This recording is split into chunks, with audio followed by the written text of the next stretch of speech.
اور ماں باپ کے ساتھ بھلائی کرتے رہو، اگر ان میں سے ایک یا دونوں تمہارے سامنے بڑھاپے کو پہنچ جائیں تو ان کو اف تک نہ کہنا اور نہ انہیں جھڑکنا،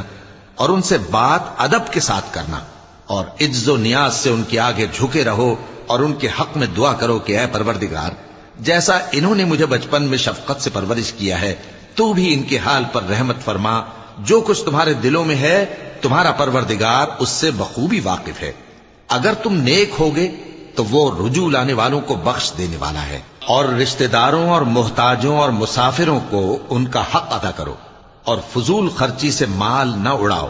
کہ فضول خرچی کرنے والے تو شیطان کے بھائی ہیں، اور شیطان اپنے پروردگار کی نعمتوں کا کفران کرنے والا یعنی ناشکرا ہے۔ اور اگر تم اپنے پروردگار کی رحمت یعنی فراخ دستی کے انتظار میں جس کی تمہیں امید ہو ان مستحقین کی طرف توجہ نہ کر سکو تو ان سے نرمی سے